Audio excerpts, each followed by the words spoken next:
Good morning, friends. Today I'm trying to solve a problem on quantum mechanics. Then problem name is attractive delta potential function. Okay.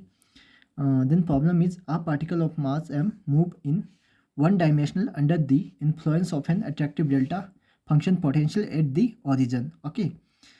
The Schrodinger equation is like minus h cut square by 2m del by del x square minus c of delta x minus I h cut del by delta t psi of x comma t equal to 0. So we know this is the kinetic energy operator, and this is the potential energy, and this is the energy operator. Okay, so this is the delta function. Then it says the delta function at the origin. So at origin, here's the extremely long spike. Okay, so this is not like this. This is a scale bell like. Okay, this is not like scale bell. This is an extremely long peak. First question, then find the eigenvalues and eigenfunction of the bound state.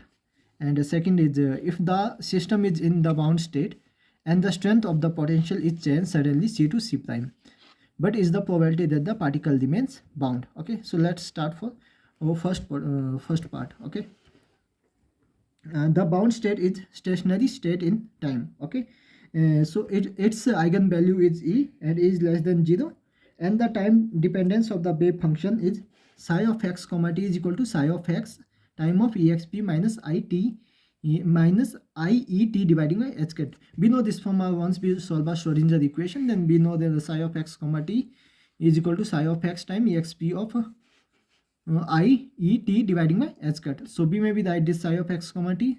So b may be write psi of x and psi of t. We also solve this using a separation of variable in hydrogen atom. In hydrogen atoms. So the equation of the bound state is this one, minus h cut square by 2m del square by del x square minus c del x c time delta of x minus I h cut del by del t psi of x comma t equal to 0. Then put the equation 1. The bound state x does not equal to 0 has the form of, this is the form of the wave function. Okay, so psi of x is equal to a e raised to power minus alpha time of x. Okay, so guys, why x does not equal to 0 has the form? Because this is the delta function at x is equal to 0, means at origin. Okay, that's why we need to choose this type of wave functions. This is the mod of x. Okay, so we know then I think you guys know mod of x, and then how we deal. Then let's draw mod of x equal to plus when x greater than 0 and minus if x less than 0. So if x less than 0, we have already imposed the constraint that psi of x be continuous at x is equal to 0. Okay, we already imposed the constraint at psi of x is continuous at x is equal to 0. This form satisfies the requirement that psi of x is continuous at the origin and vanish at infinity. Okay, this is continuous at here, but vanish at infinity because this is a delta functions. That's why it vanish at infinity. Away from the origin, the potential is 0. We know potential is just like a spike. Okay, it's just spike at origin only, and away from the origin, potential is 0. Potential is 0, and the Schrodinger equation just give the energy. This value is E is equal to minus h cut square alpha square dividing by 2m. Okay, here we need to find firstly value of alpha.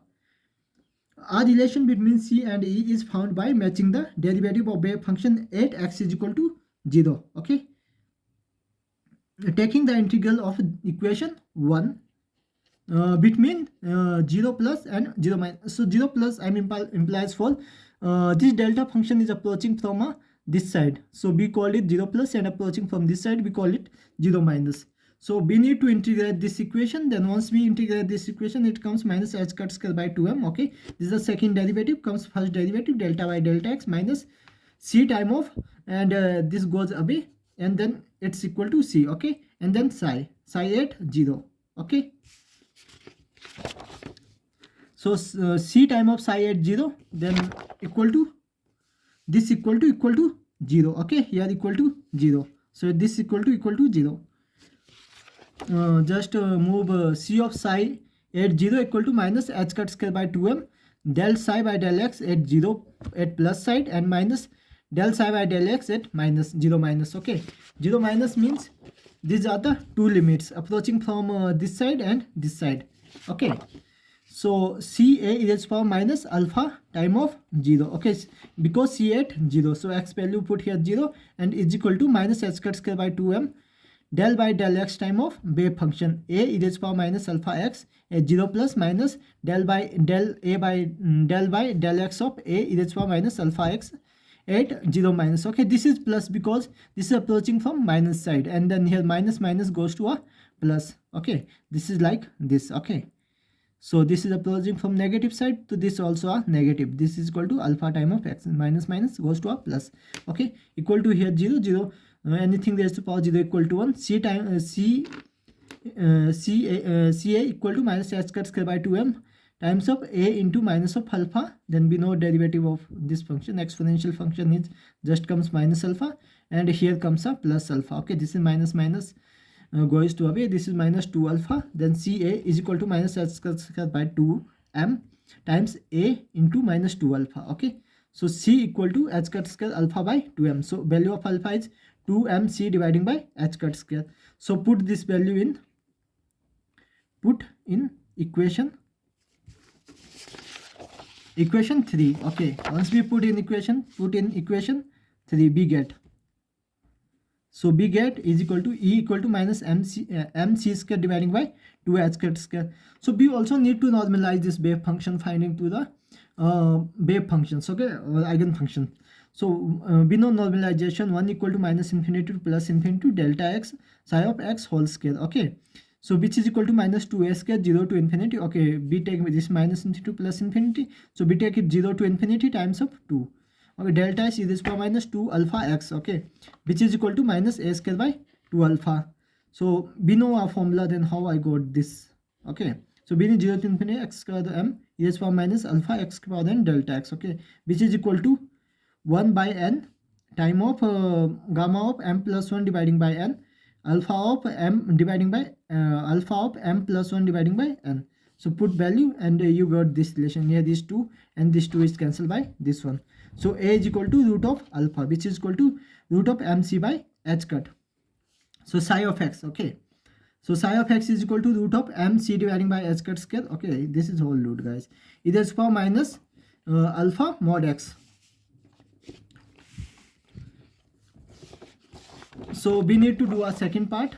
So second part then says, if the strength is in the bound state, if the system is in the bound state and the strength of the potential is changed suddenly from c to c prime. Okay, so what is the probability that the particle remain in bound state? Okay, so firstly we know then if strength is changing from c to c prime, so what is the, so we need to find then the what is the probability of the particle in bound state. Okay, so when the potential constant change from c to c prime, okay, or the potential strength changing from c to c prime, the eigenfunction changing from this is from c and it changes from the c prime, then eigenfunction psi of x changes from the psi prime of x.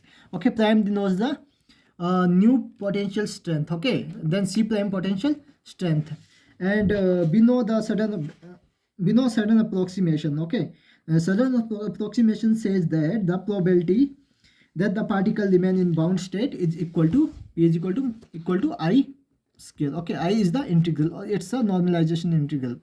Okay, so I is in the form of something like this. Okay, this is the normalized integral form, but here is something like I is equal to minus infinity to plus infinity delta x time of psi prime of x. Okay, prime is new strength wave function time of old wave function. Okay, so that is new wave function is equal to psi prime is equal to a prime time is power minus alpha time of x. Okay, because those quantity are dependent, because those quantity are depends in the strength. Okay, that's why those quantity we need to put a prime. Okay, so we know a prime is equal to root of mc prime dividing by h cut. Okay, why a prime? Because here is a c and c goes to a c prime, that's why.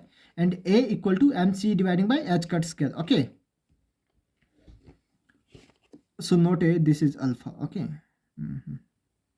this is alpha prime. Okay, so this is alpha and this is alpha prime. So psi prime of x is this. So I equal to a prime. Okay, a into a prime minus infinity to plus infinity delta x e to power minus alpha plus alpha prime time of x. So you know, here you just look this formula, put value, okay, and you just go same way as like here, okay, a square by 2 alpha, okay. So here you go, here is a, okay, a prime, here is go 2 times of a prime of dividing by 2 times of so 2 alpha plus alpha prime, okay. Here is 2, but here is go to alpha plus alpha prime, not 2, because here is 2, here is alpha plus alpha prime, then here go to alpha plus alpha prime is equal to 2 times of, put the value here is the a value of a is this, okay, value of a prime is this, and a prime just remove from prime and then put here, okay. So and put alpha and alpha prime, this is your alpha and this is your alpha prime, put also here, which is equal to minus, which is equal to 2 times of root of c prime dividing by c plus c prime. So we know from certain approximation probability is equal to I square, okay, mod of I square. If it is even a negative, then we need to take it a positive, okay, because probability is always a positive quantity, or it's a square. So which is equal to 4 time of c prime dividing by c plus c prime whole square, okay, which is less than equal to 1. This is the conservation of particle, or you know from a probability, okay, then probability of particle is always less than equal to 1. Okay, let us take the case. If we consider then c is equal to c prime, so probability is equal to 1, it means the particle is always in bound state if probability is 1. So guys, you always find some probability particle in the bound state. Okay, thank you.